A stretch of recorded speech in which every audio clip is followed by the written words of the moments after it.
Bonjour à tous et bienvenue dans cette nouvelle vidéo. Aujourd'hui, encore une fois, j'ai envie de vous parler non pas d'un film, mais de 5 films que vous allez pouvoir découvrir en salle cette semaine. Je vais vous parler de Nomadland, de Nobody, de Promising Young Woman, du Père de Nafi et de Si le vent tombe. 5 films dans des registres très différents. Quels sont ceux que j'ai beaucoup aimés? Quels sont ceux qui m'ont un peu moins touché? On découvre ça tout de suite.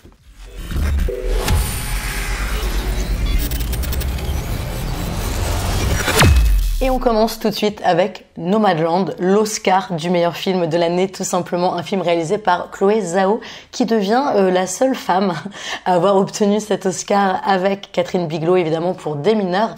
Alors dans Nomadland, on suit une sexagénaire américaine qui décide de tout quitter et de vivre dans son van en allant de petit boulot en petit boulot pour survivre à la crise économique et qui va prendre goût à cette vie sans argent mais pleine de liberté.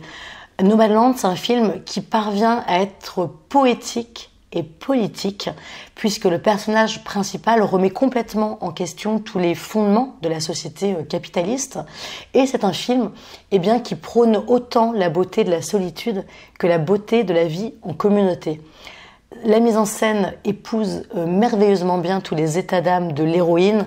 C'est un film qui use beaucoup de la symbolique, mais sans en abuser non plus. On a par exemple beaucoup de plans très larges, comme pour symboliser que le champ des possibles de l'héroïne s'élargit au fur et à mesure qu'elle voyage, au fur et à mesure qu'elle prend la route. On a également beaucoup de travelling latéraux sur fond de soleil couchant, sur les grands espaces américains, un petit peu comme pour figurer qu'elle est également au crépuscule de sa vie et que c'est à ce moment-là qu'elle ose prendre sa liberté en main. C'est un film un petit peu long, mais cette longueur finalement permet aussi d'apprécier toutes les nuances du jeu de Frances McDormand qui a, on le rappelle, pour Nomadland reçu l'Oscar de la meilleure actrice et c'est quand même la 3e fois dans sa vie, au cours de sa carrière, qu'elle reçoit cet Oscar. La musique dans Nomadland est très présente, elle est absolument magnifique, elle ajoute un côté quasi lyrique au film qui renforce vraiment la beauté et l'humanité du film. Alors est-ce que l'Oscar du meilleur film est mérité pour Nomadland? Pour moi, oui. Après, voir Hollywood récompenser un film aussi anticapitaliste que les Nomadland, un film à la gloire des marginaux finalement, est-ce que c'est un signe d'espoir ou est-ce que c'est un cynisme absolu? Peut-être un petit peu des deux. On passe maintenant à Nobody de Ilya Naishuller. Alors Ilya Naishuller, c'est un réalisateur russe à qui l'on doit notamment le très conceptuel et très bourrin Hardcore Henry. C'était un film qui n'était pas très futé mais qui avait l'intérêt d'être filmé comme un jeu vidéo.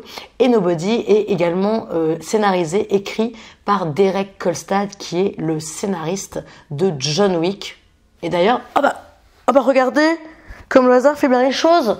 Je porte un très très beau t-shirt John Wick que vous pouvez également vous-même vous procurer contre une modique somme d'argent en suivant le lien placé sous notre vidéo et en insérant notre code Gardien20. S'il vous plaît, achetez des t-shirts. J'ai pas de famille à nourrir, mais j'ai un frigo à remplir, avec beaucoup de fromage. Nobody, c'est l'un des films en ce moment qui a contre toute attente de très très bons avis critiques. C'est un film d'action qui part d'un postulat de base, mais alors ultra classique, à savoir un mec en apparence lambda qui va s'énerver et fallait vraiment pas l'énerver. Et c'est un film qui est très divertissant, dans lequel la violence est à la fois omniprésente, gratuite, excessive, et hyper inventive. Nobody, c'est un film qui est bourré de second degré, qui ne révolutionne absolument pas le genre, mais franchement, on s'en fout. On poursuit avec une des sorties de cette semaine, c'est Le Père de Nafi de Mamadou Dia. C'est un drame sénégalais, ce qui en soi n'est pas fréquent, qui raconte l'histoire d'amour contrarié de 2 jeunes adolescents, façon Roméo et Juliette, sur fond de radicalisation religieuse d'un petit village. Sa petite faiblesse à ce film, c'est d'avoir quelques comédiens dont le jeu est un petit peu dénué d'émotion. En même temps, c'est aussi parce que beaucoup de comédiens dans le film ne sont pas professionnels. Après, ça reste un film qui est bien écrit et qui parle très bien de la montée de l'obscurantisme. On continue à présent avec un film qui est déjà en salle depuis 2 semaines, mais c'est un film dont je voulais vraiment vous parler parce que je l'ai beaucoup aimé et je n'avais pas encore eu l'occasion. Il a eu l'Oscar du meilleur scénario, il était nommé pour l'Oscar du meilleur film également. C'est Promising Young Woman de Emerald Fennell.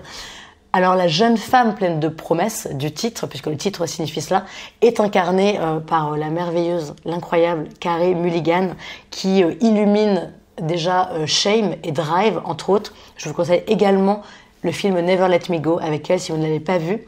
Et ici, dans le film, eh bien, elle interprète une jeune femme qui traque les hommes qui veulent abuser des femmes alcoolisées. Je suis la pire pitcheuse du monde. Je vous promets, ne partez pas, le film est très bien. Non, écoutez-moi jusqu'au bout, je vous promets, le film est très bien. C'est un film, je suis sûre, que l'on voit complètement différemment, A Promising Young Woman, selon si on est un homme ou une femme. Je m'explique. J'ai l'impression que le public féminin voit le film comme étant très cathartique. C'est-à-dire que lorsque l'on est une femme, eh bien, il est très jouissif. Je l'avais pas encore dit ce mot. Il est très jouissif de voir ce personnage féminin qui punit les agresseurs misogynes. En revanche, je ne sais pas du tout comment un spectateur masculin peut recevoir le film. D'ailleurs, si vous avez déjà vu le film, n'hésitez pas à me dire en commentaire votre ressenti, ça sera toujours très intéressant. Promising Young Woman, c'est aussi un film qui est vraiment à la croisée des genres. Et c'est assez surprenant en fait, en premier lieu, parce qu'on ne comprend pas très bien où le film veut aller. C'est un film qui peut s'apparenter au genre du rape and revenge, mais tout en ayant une structure narrative quand même beaucoup plus complexe et des enjeux un peu plus approfondis.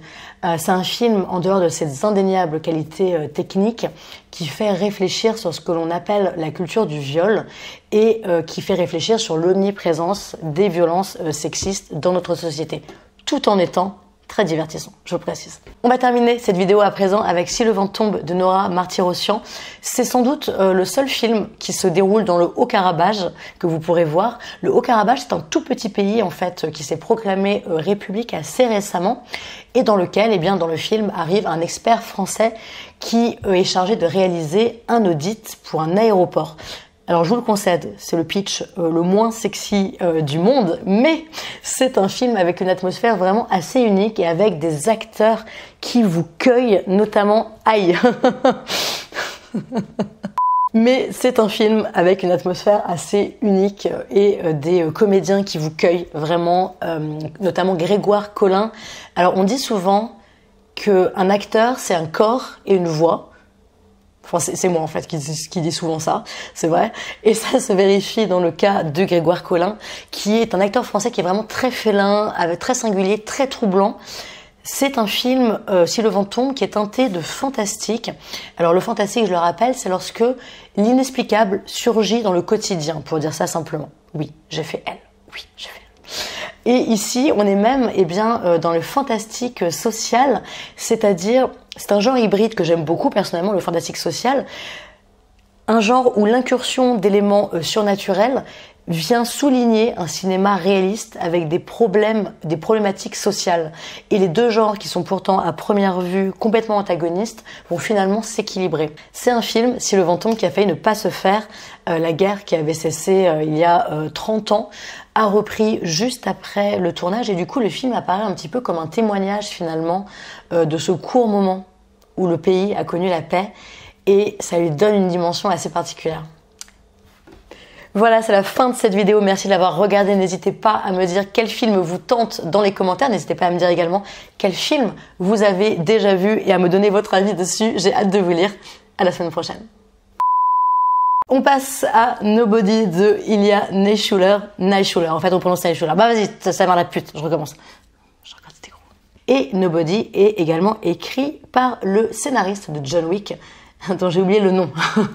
Ah, qu'est-ce qu'on rigole. On va terminer cette vidéo avec Si le vent tombe bah alors, je vais pas la finir cette vidéo ou quoi? Du coup, le film apparaît un petit peu.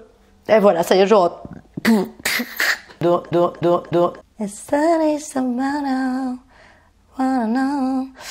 jour, je ferai une critique entièrement chantée.